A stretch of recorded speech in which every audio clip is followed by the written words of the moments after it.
Mel Tucker, sayonara, adios, hit the bricks. He is officially fired with cause from Michigan State. This saga is still far from over, though. And while we're at it, let's do some coaching candidates. And yeah, we might as well dive headfirst into the mailbag, too. Let's go. You are Locked On Spartans, your daily podcast on the Michigan State Spartans, part of the Locked On Podcast Network, your team every day.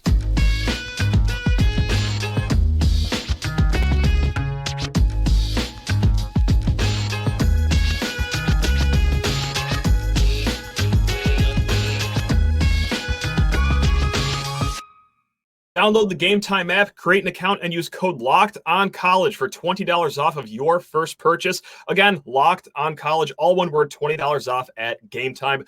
Spartan friends, Spartan family, Locked On Spartans listeners, how on earth are we all doing? Thank you so much for kicking off your day with us here at Locked On Spartans, your team in green and white 5 days a week through the good times, through the bad times. Let's just get rocking and rolling into this show here. Mel Tucker, I hope you're sitting down for this. This is going to shock you. Is fired. He has coached his last game officially at Michigan State. I kind of say that with sarcasm. Well, many of us, if not all of us, figured that, yeah, it's over for Mel Tucker when the whole thing about this investigation he is in the midst of all came to light. Now, the timing, maybe a little bit of a surprise. They do, of course, have this hearing in early October to announce all their findings of this investigation between Mel Tucker, Brenda Tracy.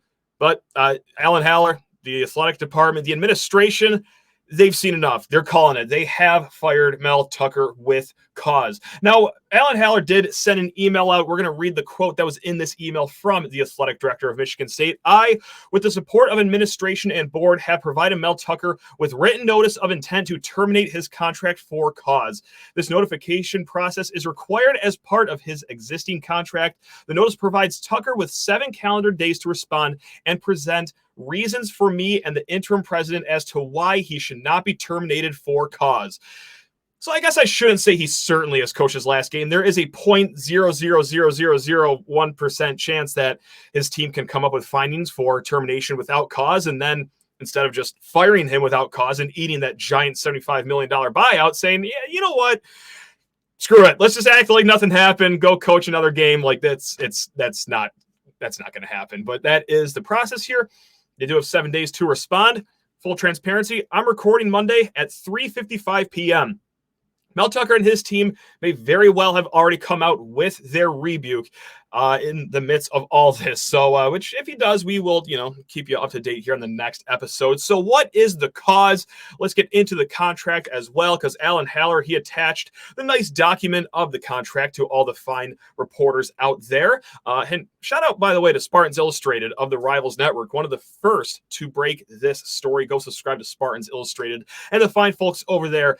So for the cause, there's 2 parts written down. A, the coach materially breaches this agreement, the contract. And then B, get ready for some big words here. The coach engages in any conduct which constitutes moral turpitude. How do you like that? Turpitude. Or which university's reasonable judgment would tend to bring public disrespect, contempt, or ridicule upon the university. That's a lot of words to say morality clause. And look, this isn't just a sports thing. This isn't just a head coach thing. A lot of Fortune 500 companies have this. If you drag our name through the mud because of your actions, you're out of here. And you're not going to get the golden parachute that many of you get if you are fired without cause. So there you have it. It's official. This is 1 page turned in the giant book of this whole saga because, again, if you have read any of the statements, whether it be from Brenda Tracy, Mel Tucker, his lawyer, this is going to take a while. That there is a $75 million pie on the table, and everyone is going to want to get the biggest slice, whether it's Mel Tucker's team, whether it's Brenda Tracy's team, perhaps, or, hey, Michigan State, too. They don't necessarily want to give up any of that $75 million as well, especially when you got a coaching search on the horizon here. You really can't be too surprised. I'll just reiterate what I've been saying up and down the last few days here. Even if Mel Tucker's side of the story is 100% true, everything that he wrote or said to the investigators is true, that yes, I did a phone sex with Brenda Tracy, that vendor that we had on campus to teach the prevention of sexual assault. I did make that phone call and did do those actions, but it was all consensual. It was all above board. You still can't do that. You still cannot do that. You still cannot do that. If you're a normal person, sure, and Brenda Tracy isn't a vendor that you have with, yeah, that's fine. Everyone's into different things, I guess, but you cannot use her for that with your position of power. So it is over. All right, so that's just the Mel Tucker thing that we got to talk about. Again, we are far from done talking about this. I got to laugh just really quick. Story time with Matt here. I've seen a lot of family the last few days, and they know I do this little show, this little podcast here, Locked on Spartans, and they always would start the conversations with, "Hey, have you talked about this Mel Tucker thing at all on your show?" Like, no. What are you even talking about? Yeah, no, we're talking about it, Aunt Betsy. We are. So anyway, yeah, anything else that happens, we are going to follow up on it. Before getting into some coaching candidates here, because we're just ready to turn the page and go on to the next thing here, there are some things I do want to bring up about NCAA rules as it pertains to this. There is a 30-day window for players to enter their name in the transfer portal when their head coach gets fired. So that is obviously today, September 18th. And there's also a portal window opening in the middle of the season as well. And it is unfortunate timing for Michigan State here. Let's not get it twisted. There is the rule that you can play 4 games in a season, stop playing that year, and then retain your college eligibility for that 1 year. So we could have kids on this team after this upcoming game against Maryland say, "Hey, that's 4 games. Don't really like the direction this is all going in. I would like to go to a program that's a little more stable than this right now. I'm going to stop playing, put my name in the transfer portal, and then just essentially bank a year elsewhere." So that is one thing to look forward to. Now, Harlan Barnett, he was asked about this at his introductory press conference, and he was also asked about it after Saturday's game, I guess we'll call it, more like a slaughter, but whatever. We'll call it a game for sake of conversation here. He was asked if any players have talked to him about leaving the program. Harlan Barnett has said no, not a single player has said that. I take that kind of with a grain of salt. I don't want to be an alarmist, and no, I don't have any inside information for any kids, but I mean, come on, guys. Let's just look at the situation right now. This can't be the most fun circumstance for college kids to be a part of. So, and of course, Harlan Barnett, when asked that question, isn't going to go in front of the microphone and say, "Well, actually, yeah, about a dozen kids have informed me that they are already cleaning out their apartment and they are not ever coming back to East Lansing, Michigan ever again." Like, no, even if that is true, that no player has told Harlan Barnett, he still can't. Like, it's just, guys, like, he's not going to just verbalize it in front of everyone. So keep your eye on that. We're going to be watching some names here, or on the off chance that there is no names, I think that would be a story within itself. That would be miraculous, I think. But there you have it right there. Also, really quick, as it goes to Saturday's game as well, before we get into our first break here, we did not talk about this in the post-game show because, Lordy, there were a lot of other things that we had to talk about after that 41-7 beatdown that Washington served us. But Darius Snow's back. How about that? He showed up as questionable on the pregame availability chart. Only played 17 snaps, I believe, on defense. 2 assisted tackles for him, but obviously great football player. By all accounts, a great kid and great person. So it's good to see him back on the football field sooner than I thought when, we start seeing all of these reports and quotes coming out of fall camp that, oh, you're wondering if he's even going to be ready by October. But yeah, Darius Snow getting his way back onto the field after that devastating injury in week 1 last year. Also, Ken Talley, Tumese Adelaide, they were out last game. Harlan Barnett just cleared that up right after the game and said, no, both will be back this week. So small injury tweaks for them, but the coaching staff expects them to be back. All right, gang, we will be back in a hot second here. But first, just need to talk your ear off about FanDuel Sportsbook for a little bit. Big game coming up this Saturday between the Spartans, the Terrapins. Our Spartan Dogs are dogs, indeed. They are 6.5-point underdogs right now on FanDuel. If you're feeling good about the green and white, go to FanDuel and go ahead and place that wager. And hey, if you want more football in your life, snap into action this NFL season with FanDuel, America's #1 sportsbook. Right now, new customers can get $200 in bonus bets guaranteed when you place a $5 bet. That's $200 in bonus bets, win or lose. And hey, if you're already thinking about joining FanDuel, there's no better time to get in on all the action. The app is super easy to use, and you could bet on a wide range of options like spreads, player props, over-unders, or my personal favorites, the same game parlays that spice up every NFL weekend. So what are you waiting for? Visit FanDuel.com/lockedon and kick off the NFL season. It's FanDuel, official partner of the NFL. All right, so Mel is out of here. Let's just start talking about coaching candidates. We did not get into this a lot last week, and I apologize for that, but there was 78,000 different storylines that we could have talked about, and the coaching candidates, after some dust has settled and it's official that Mel is gone, let's start talking about, all right, who do we want to see in East Lansing here? I've broken this up into a few different categories, and let's just kick it off with, right off the top, guys that I'm sold on, guys that if they were named the next head coach of Michigan State, I don't need to do any convincing. I don't need to do mental gymnastics to talk myself into this. I'm ready for these three guys to step into East Lansing right now and just hit the ground running.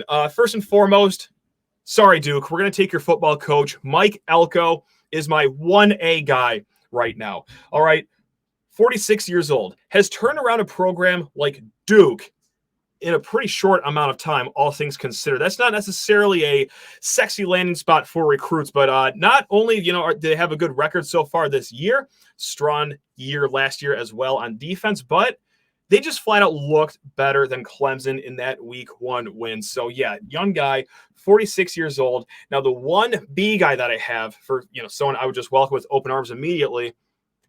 And I want you to have a little bit of an open mind here. We could see him next year, actually, week 1 against Florida Atlantic, because it is Tom Herman. That's right. The old Ohio State offensive coordinator was the offensive coordinator of the national championship team. Yes, he did a stint down at Texas. Yes, he did well at Houston as well. And I don't think the Texas thing went as bad as everyone made it out to be. They were above 500. They did fine down there. And believe me, until this year, Texas has had problems that go far beyond what is on the football field. There's a lot of politics play there. Way too many heads of the dragon that want to inject their power into the program. It is a circus usually at Texas. So I'm not going to use that as a big knock against Tom Herman. But another guy that's in his late 40s, knows the region with recruiting, and can also coach a high-powered offense. So yes, I would appreciate Tom Herman coming up here. And the last one, we just named 2 guys that are in their 40s. This third guy, my 1C guy, is someone who has age as a knock against him, and that is Lance Leopold out of Kansas, or Leipold. I've heard his name pronounced 15 different ways, but regardless, the Kansas head coach, and he has the Jayhawks actually looking competent on a football field. And if you can do that, you should just be enshrined into any and all football Hall of Fames possible moving forward. He is 60 years old. All right, but before he went to Kansas, he was at Buffalo. Did great with that program as well. And we talked about this with recruiting expert of Lockdown, Brian Smith, last week.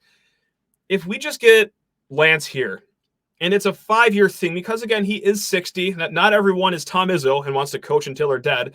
But if he's here for just 5 years to take the turbulence out of this plane, fine.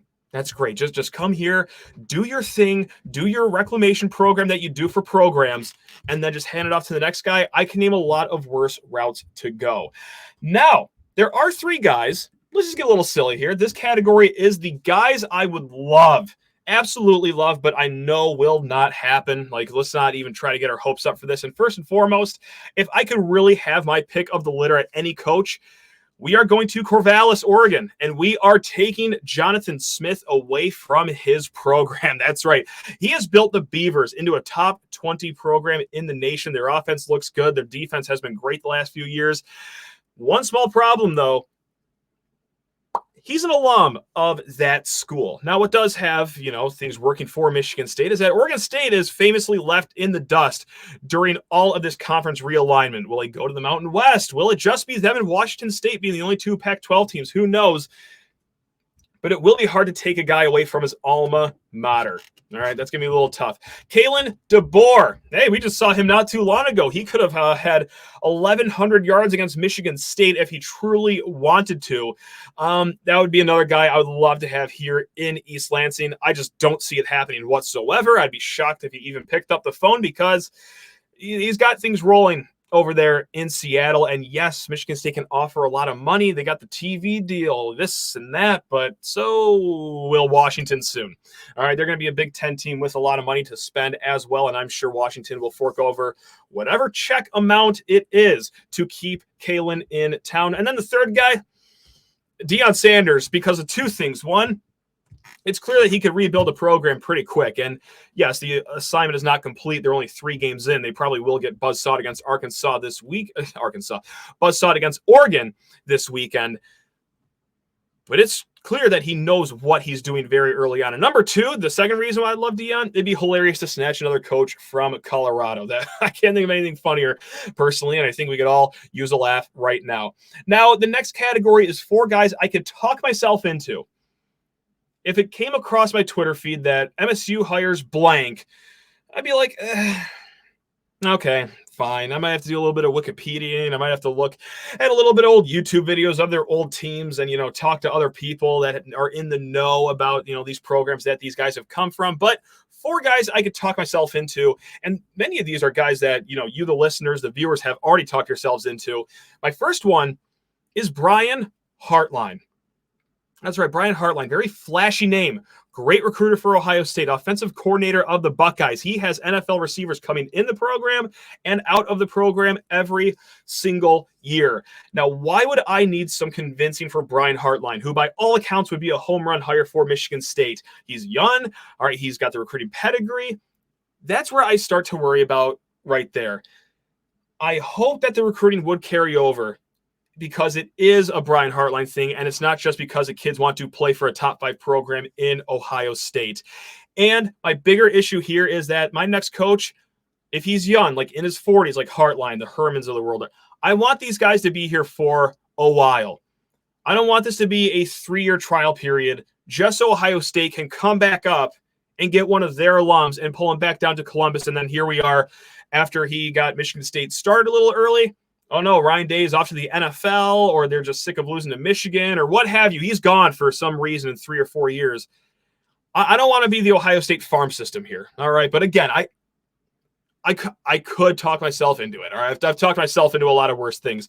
The next 3 guys here, Cliff Kingsbury, I could talk myself into. I know that certainly did not go well in the NFL, but it's a great offensive mind, and I would take anything to have an offensive mind in East Lansing these days. It's just awesome watching Jaden Reed score 2 touchdowns for the Packers on Sunday, and Keon Coleman doing his thing at Florida State, and then Peyton Thorne looked okay at Auburn over the weekend too. And then just thinking like, oh, that's really cool. How on earth did we score 24 points per game last year? So maybe I'm just a little on edge for how little offense we've seen up here in East Lansing. Bill O'Brien, I could talk myself into right now. He's at Alabama. Of course, he brought Penn State back. He did the whole reclamation project right there. And then the 4th guy that I could talk myself into, Dan Mullen. Things got a little weird at the end of his Florida tenure. But before that, pretty good seasons with the Gators. Also, for nearly a decade at Mississippi State, had the Bulldogs as a respectable program in the SEC in Starkville. So he's not under contract right now. Michigan State may be a little cash strapped, so it's not a buyout that you have to get him from. It's just he's just hanging around, just shooting the you-know-what. And so, yeah, I mean, I don't know. I could talk myself into that. Now, here's a guy that will get a call but shouldn't. Guys, I'm sorry. I know we had a lot of fun in the Rose Bowl years, that Cotton Bowl in 2015, the good one against Baylor. That was a lot of fun. I don't necessarily need to see Pat Narduzzi back on a sideline here at Michigan State. If you want any examples as to why, go ahead and look up what they just did over the weekend against a bad West Virginia team. They didn't even get double-digit points against them. Now, let's get really silly here. Who should get a call but won't? And this might be like my worst opinion of this whole coaching search, but whatever. I'm all in on this. I'm hardly joking about this. I would call Urban Meyer, though. And I know that is a sentence that like a drunk person calls into a radio station and says, but no, I'm somewhat serious here. And here's my reasoning behind this. MSU has had bad headlines, right? Like, this is another scandal that we are in. It is kind of a circus here at East Lansing, and well, Urban Meyer would certainly bring some circus vibes around these parts. But you know what? At least we'd be winning football games while the circus is going on. Well, the Bears are juggling in the left ring, and then the trapeze artists are doing the other thing in the other ring. Like, at least we can get out of here with some pretty good football records. So, yeah, I would give Urban Meyer a call, just see what that's like. I'm sure more than half this fan base would absolutely hate that. And boy, howdy, would the administration and board of trustees certainly love that. That'd be good optics. But no, I don't care. I'm ready to start winning some football games, and that's what Urban Meyer will give us.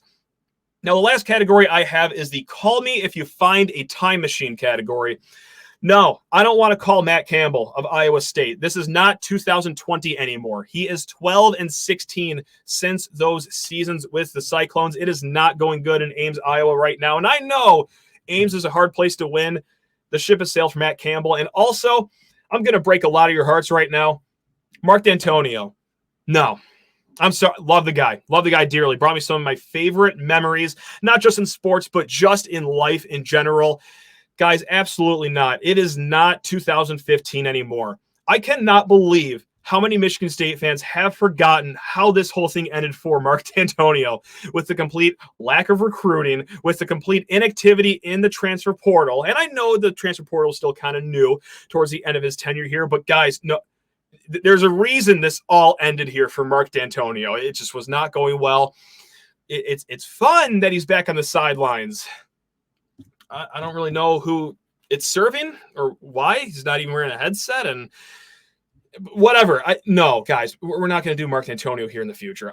I'm sorry. I'm really sorry. All right, we're going to dive into the mailbag here in a hot second. Just need to talk your ear off about the best ticketing app out there. It is the Gametime app, or gametime.co. This episode of Locked On Spartans is brought to you by Gametime. And if you are going to go to the game this Saturday against Maryland, don't even drive there with tickets. All right, I know that sounds crazy, but hop on to Gametime as you're walking towards the stadium. Find out what their flash deals are and their last-minute deals are. They are going to blow every other ticketing website out of the water. And it is so easy to get these tickets. First of all, they're going to show you an image of your actual seat so you can put yourself into the game. Then after that, 2 taps. It's just 2 taps on your phone to get your tickets. They are sent directly to your phone, not your email. You're not going to rummage through your email when there's no service outside of Spartan Stadium. No. You're going to get set up quite easily. So download the Gametime app, create an account, and use code LOCKEDONCollege for $20 off of your first purchase. Terms apply. Again, create an account and redeem code LOCKEDONCollege for $20 off. Download Gametime today. Last-minute tickets, lowest prices, guaranteed. And let's go to a place that has a lot of cobwebs on it, a place that has been neglected here lately. It's the mailbag. And gang, I am so sorry. Again, lockedonspartans@gmail.com if you ever want to reach out, but things got a little busy here the last week and a half. So the mailbag has kind of gone to the wayside, except for right now. Batting first will be Brian, who throws us a 4-pack of questions, actually. This was after the game against Washington. Kicking things off with, what's your opinion on the offensive line after the Washington game? If you listen to our recap episode Saturday, it's leaving a lot to be desired, especially for a unit that has every reason to be a strength for this team. Now, the pass protection, I will say, is fine. All right, I think Noah Kim, all things considered, fine pockets to throw into. He was sacked twice over the weekend, but the pass protection has been fine. There's the other part of the game, though. It's called the running game.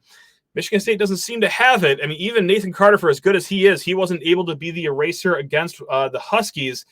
It is rough for the offensive line. You got guys that have been here for quite some time that just haven't seemed to develop whatsoever the last few years. And this isn't just me and my eyes talking. Let's go to Pro Football Focus, PFF. These are your top scorers for each position after Saturday's game. Boyd would be your best right tackle per Pro Football Focus. Wigginton will be your best right guard. Fincher, your best center. J.D. Duplain, your best left guard. However, he was the only one that played left guard in that game. And then Keyshawn Blackstock as your left tackle. Blackstock, Fincher, Wigginton, Boyd. Your top 4 scores on the offensive line per Pro Football Focus, per my eyeballs, and maybe even per your eyeballs too. So if I had to name the starting 5 for the next game, I'm ready to move on to the next guys too. I mean, these are also guys that are Coach Cap recruited guys. He recruited these guys for a reason, has been able to develop them into strong players. I mean, no disrespect to everyone out there, but like 3 games into the season, didn't look too great against Central Michigan, didn't look world-beating against Richmond, and my God, Nathan Carter fighting for his life against Washington.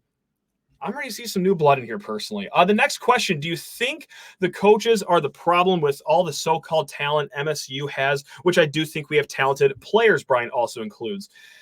Look, some have developed nicely, right? Like the wide receivers. I mean, Courtney Hawkins has done a great job with that room. Jaden Reed's gone, Keon Coleman's gone, but you still have some stars in that receiver room with Jerron Glover, Tyrell Henry, of course, Trey Mosley. Young secondary players have been coming along quite all right here.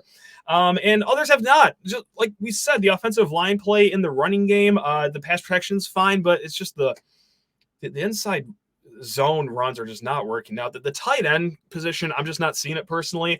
And quarterback, like we're still in a wait and see thing. However, just like we brought up earlier, I mean, seeing Keon Coleman do great things in Tallahassee and Jaden Reed already being a great NFL player, and then you got 24.4 points per game last year, good for 91st in the nation. Like what are we doing here? What is happening? The third question, what is your opinion on Coach Barnett and his first game? I want to start this with saying I have sympathy for this guy. I truly do. Terribly unfair situation he has been thrown into. Yes, he's wanted to be the head coach of Michigan State, and yes, this is bizarre circumstances to do it in, but I do have sympathy for this guy, who by all accounts seems like an outstanding guy and a good leader for this team. However, it's not over for like his candidacy for the next head coach full time.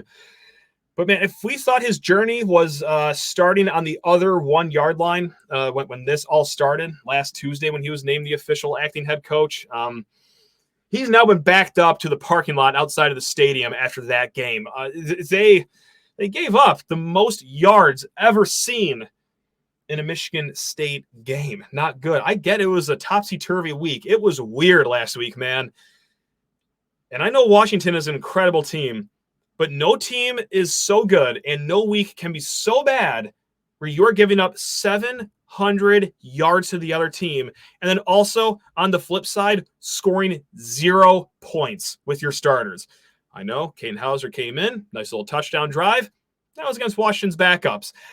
That was not good. So no, it's not going to go any further for Harlan Barnett than acting head coach, I would believe. However, I will say this as well. I'm going to make this a compliment sandwich for Harlan Barnett. Start talking about sympathy, rip him apart here, unfortunately. And then we're going to end with some good things here because I do think of all the coaches in that room, he is undoubtedly the right call to be the acting head coach. It was made abundantly clear last week and on Saturday that Jay Johnson, Scotty Hazelton as coordinators, they need every single minute possible and be as uninterrupted as possible to prepare the teams going into games. Harlan Barnett at the post-game press conference talked about how unusual of a week it was. It was a lot of new things going on, had to do a press conference, had to meet the players, had to do a lot of head coaching roles. I'm not going to throw one of the coordinators to do anything more than they're already doing and quite frankly struggling at. And also, you just get the tenured guy as the spokesperson in front of the microphone and also the guiding voice for these teams or for these kids. I think he's a wise guy to have in there. And he talked about this in the post-game press conference as well. A man of faith. And of course, you don't have to be a man of faith to be a nice, decent human being. That's not the point. But he did talk about faith has its peaks and valleys. He did tie this into football. Right now, MSU is in a valley moment. This is a guy with wisdom who has like the articulation to tell these players that, hey, this is what's going on. It's terrible, but he has the confidence and the fortitude to get them out of this one way or another. And if he's not going to do it, I'm sorry. I don't think that any other guy could. I'm not going to say it's a guarantee that they get out of this valley, but if there's one guy to get him out of there as the head coach, I do think it is Harlan Barnett. Unnamed writes in, did you see Sam Levitt talking with Kalin Deboer, whatever his name is, after the game? I certainly did. Sam Levitt, for those that don't know, the third-string quarterback of Michigan State. He's a true freshman, 4-star player, Gatorade Player of the Year from the Pacific Northwest. And yeah, of course I saw him talking with Kalin Deboer. And I wasn't moved by it because, yeah, of course, you tell me what's more appealing. Coming back to Michigan State and playing behind either Noah Kim or Caden Hauser or however this shakes out under whatever head coach is up next. You don't even know who the next offensive coordinator is going to be. Or going back home and playing for an offense that looks like that. Let's just all be adults about this. We could probably see what's going to be happening there. And then Jeff, last but not least, sorry you have to talk about this game. You should start talking about basketball right now. Well, Jeff, I got good news for you. Tomorrow's episode, we will most likely be talking about a little bit of basketball. Caught a rumor from a few birdies out there on the street that they're going to announce the Big Ten schedule coming up for this season. Last year, they dropped all the dates on September 8th. We are clearly beyond that day, so it could be any day now where they drop the Big Ten schedule for basketball. We already know the opponents for Michigan State. They play Indiana once and Purdue once, both on the road. Woohoo, that's great. But we are going to get the hard, concrete dates sooner than later. So tune into that. We're going to have Austin Smith of The Only Podcast on as well, and then Chase Glasser from Spartans Illustrated later on this week. It's going to be a fun week of shows building up to what I think is going to be the biggest game of the season for Michigan State. All right, gang. Rate, review, subscribe, lockedonspartans@gmail.com. Whatever you got to do to make yourself happy, you go ahead and do it. Love you all. Go Green.